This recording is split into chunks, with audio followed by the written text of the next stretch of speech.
헌데 관상가 양반, 대신 내 관상이나 한번 봐주게. 내 얼굴이 앞으로 구독자가 많이 늘어날 그런 상인가?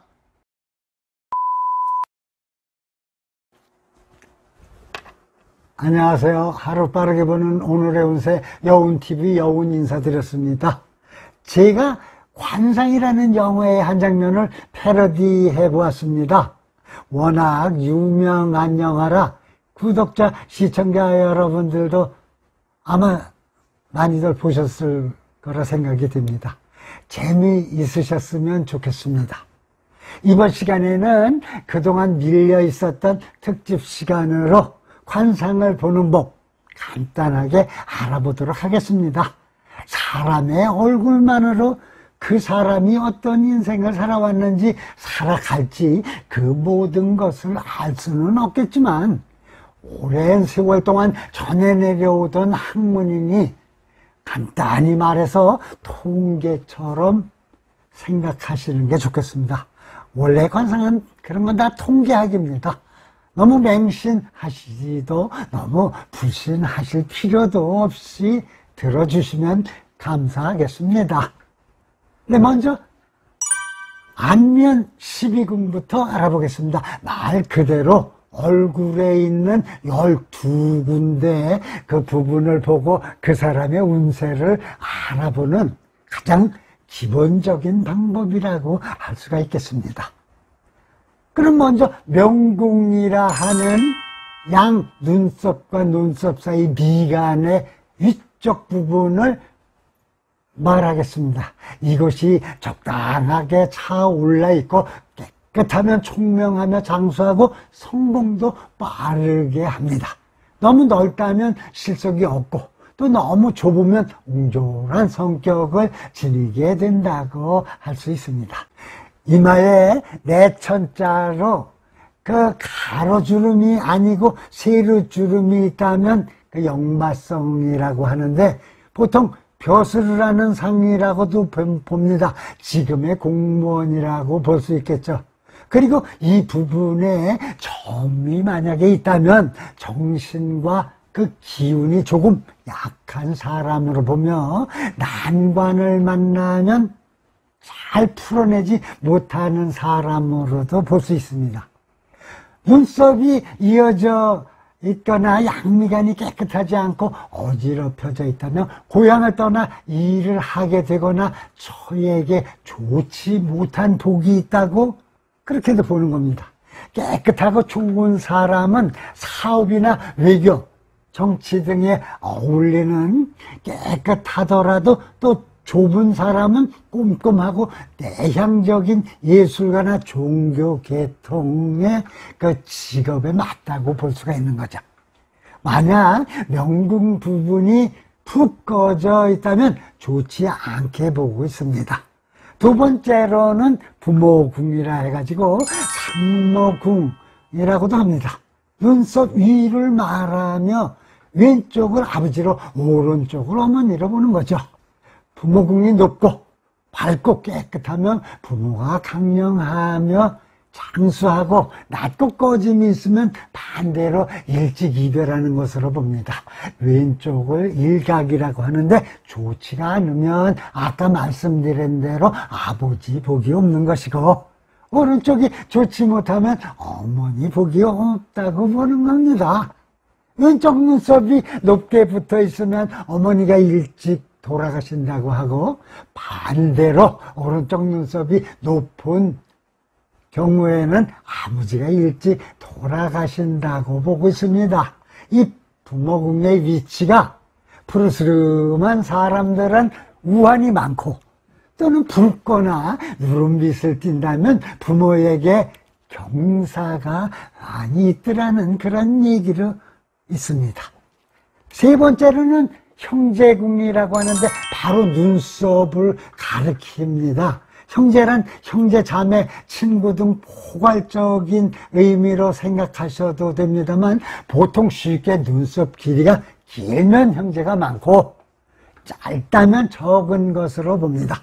눈썹이 진하고 눈보다 길면 형제 모두 화목하여 영화를 누리겠다고 보는 거죠. 짧고 또는 양도 적다면 그 반대의 의미가 됩니다. 양쪽 눈썹 모양이 다르고 갈래가 갈라져 있으면 이복 형제가 생기는 징조로도 봅니다. 눈썹 털이 꼬여 있거나 헝클어져 있으면 형제 간의 사이가 안 좋아지는 일이 생긴다고 보는 거죠. 눈썹은 높게 붙어 있는 것이 좋고 고상하고 관대하면 눈썹과 눈이 붙어 있으면 재치가 있거나 감정 변화가 쉬운 사람으로 보고 있습니다. 다음은 재백궁이라 하여 코를 보게 했습니다. 오행상 토에 속하며 재성으로 보는 겁니다. 코끝이 풍만하고 둥글둥글하고 솟아있다면 일생이 부귀롭다고 보면 되죠. 전체적으로 균형이 맞아야 하며 흔히 알듯이 콧구멍이 보이면 제복이 새어나간다고 생각하시면 되고, 코끝이 너무 뾰족하면 배우자가 복이 박하다는 상으로도 보게 되는 겁니다. 네, 다섯 번째로는요, 전택궁이라 하여 두 눈과 두 눈두덩이를 말합니다. 부드럽고 평만하면 부모로부터 그러니까 많은 유산을 물려받을 수 있다고 보며, 뼈가 드러날 정도로 마르면 제복이 그 반대로 좋지 않다고 보고 있죠. 눈동자가 칠흑같이 어둡고 검으면 사업이 번창하는 좋은 수를 타고났다고 하며, 안 좋은 것은 붉은 맥이 눈동자에 침범하는 것입니다. 붉은 점이 눈동자에 있다면 초년에 운이 좋아진다고 봅니다. 그리고 전체적으로 볼 때 흰자위 부분이 많고 붉은 기운이 들어있는 사람은 수명이 좋지 않다고 보는 거죠. 네, 이번에 살펴볼 것은 자녀궁이라고 하는 눈 아래 부위, 누당이라고도 합니다. 눈꺼풀 안쪽이 누에가 누듯하면 자손이 귀하다고 볼 수가 있으며, 푹 꺼져 있으면 그 반대가 됩니다. 누당이 주름이 많거나 우물정자로 주름이 생기거나 빛이 검으면 자식 인연이 없는 것으로 봅니다. 검은 사막이나 흉터가 있다면 자손들의 분쟁이 있는 경우도 있다고 보죠. 보통 왜 다크서클이라고 그러잖아요. 눈 밑에를 다크서클이라고도 하는 것처럼 거무스름하고 꺼져 있다면 활력이 떨어져 있는 사람으로 보는 거죠. 일곱 번째로는 노복궁이라 하여 아래 턱 부위를 지칭합니다. 만년운을 볼 수 있다고 생각하면 되고, 입모양과 이어져 이중턱을 가지게 되면 부활을 거느리거나 지위에 올라 사업을 하는 운수나 벼슬을 하는 것으로 봅니다. 가느다랗고 짧은 모양의 턱은 늙어서 쓸쓸하게 보내며 사는 것으로 풀이하게 되며, 쓸쓸하게 보내며 사는 것으로 풀이하게 되면서 너무 또 뾰족하면 은혜가 원수가 되는 안 좋은 모습으로 봅니다. 상처가 있고 푹 꺼지면 그 운의 기복이 심하다고 볼 수 있습니다. 또 부하로부터 손해를 입게 되는 경우도 생기는 걸로 말씀드릴 수 있죠. 다음은 부궁이라고 하는 눈끝 광대뼈의 위치를 지칭하는 것을 보자면, 이곳이 깨끗하고 윤택하면 남녀가 해로하고 남자는 덕이 있는 아내를, 여자는 똑똑하고 선한 남자를 만나게 된다고 보고죠. 풍만하고 광대뼈가 붉어져 나오지 않은 사람은 남자의 경우 아내의 재산을 얻고, 여자는 재력이 있는 남자와 결혼을 하게 되는 겁니다. 반대로 오목하게 들어간 경우 남녀는 결혼을 많이 하게 되고, 어둡게 보인다면 남녀 모두 이성이 많다고 볼 수 있습니다. 오른쪽에 점이 있다면 남자의 경우 여자에게 불만이 많다는 것으로 보고, 여자는 왼쪽에 있으면 남자에게 불만이 많이 있다고 풀이하고 있지요. 9번째로는 지렉궁이라고 하는 것입니다. 풀이하자면 질병 등에 관한 운수를 볼 수 있는 것이죠.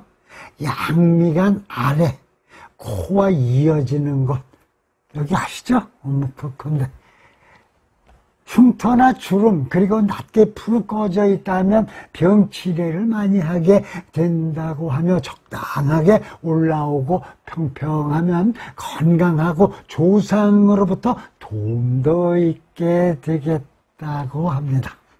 빛이 검고 푸르다면 질병의 징조로도 보고, 특히 위장병이 있다고 보게 되는 것입니다. 이번에 볼 곳은 천궁이라고 하며, 양눈썹의 끝을 봅니다. 눈썹 끝이 꺾인 곳을 말하면 이 부분이 풍만하게 솟아 있으면, 근심이 없으며 눈초리 옆부분이 평평하면 일생 남의 선망을 받고 살게 된다고 봅니다. 하지만 너무 또 살이 많으면 귀하긴 하지만 바쁘게 일을 해야 되는 그런 수를 가지고도 있습니다. 이 천궁이 낮게 함몰되어 있다면 그 반대의 운수로 생각하시면 되겠습니다. 다음 11번째로는 관록궁이라고 하면 보통 이마 중심인데 전체를 아울러 살펴보게 됩니다. 이 부위가 빛이 나고 깨끗하면 무사람들에게 뛰어난 높은 지위에 오르고 벼슬, 즉 고위 공무원이 된다고 보시면 되겠습니다. 흉터가 있다거나 이 부분은 푹 꺼지거나 흉터나 점이 없어야 좋은 운수로 보고, 그렇지 않다면 반대의 운수를 가진 것으로 봅니다. 색이 맑고 밝으면 오랫동안 부귀영화를 가지고 살 수가 있겠습니다. 여자의 경우 너무 넓거나 반대로 너무 또 좁으면 남편복이 없는 것으로도 생각하게 되는 것이죠. 마지막으로 복덕궁이라고 하면 이마의 중앙을 중심으로 양옆을 말합니다. 이곳의 운세는 좌우 대칭이 잘 맞으면 평생 복록이 따르고, 위와 아래가 잘 맞으면 오복을 갖춘다고 합니다. 툭 튀어나온, 흔히 말하자면 그 왜 앞장구, 이마는 초년에 고생이 있는 것으로 보며, 위는 또 뾰족하고 아래로 내려갈수록 평평한 이마면 초중년에 막혀도 말년에는 그야말로 잘 풀리는 운수로 보고 있습니다. 네. 추가적으로 말씀을 드리자면 보통 평생 부귀할 상으로서 8대 8소를 이야기합니다. 첫째, 눈이 크고 광채가 있는 사람. 둘째, 코가 크고 연수가 높은 사람. 셋째로는 입이 크고 양끝이 향한 사람, 향상한 사람. 다음은 귀가 크고 가시 분명한 사람. 또 머리가 크고 이마가 솟은 사람, 얼굴이 크고 윤곽이 분명한 사람, 몸이 크고 상정이 긴 사람, 목소리가 크고 맑은 사람, 그리고 팔소로는 눈은 작으나 가늘고 긴 사람, 코는 작으나 연수가 높은 사람, 입은 작으나 붉고 윤택한 사람, 귀가 작으나 단단해 보이고 윤택한 사람, 머리는 작아도 골이 분명한 사람, 얼굴은 작아도 위가 있어 보이는 사람, 몸은 작아도 단정한 사람, 목소리가 작아도 그 소리가 맑은 사람, 이렇게 8대, 8소로 나누어 부귀할 상이라고도 보는 겁니다. 네, 이상으로 관상의 가장 기본적이고 중요한 안면 12궁으로 관상을 보는 법을 말씀드렸습니다. 상이 아무리 좋아도 마음을 잘 쓰는 것만 못하나 못하다는 말들이 있습니다. 아무리 길상으로 태어나서도 마음쓰기에 따라 얼마든지 빈천해질 수도 있고, 또 빈천한 상으로 태어나서도 대길할 수도 있습니다. 물론 마음을 그렇게 쓰는 것도 모두 정해진 숙명으로 생각하고 의문할 수도 있겠지만, 어디까지나 개인 성격이지 마음 가짐은 아닐 것입니다. 본인이 항상 마음을 다스리고 좋은 생각으로 살아가면 반드시 좋은 일들이 생겨나는 것이겠죠. 네, 하루 빠르게 보는 오늘의 운세 여운TV, 오늘 관상에 대해서 살펴드렸는데, 다음 시간 만나 뵐 때까지 부디 건강한 몸으로 안녕히 계십시오. 감사합니다. 안녕히 계십시오.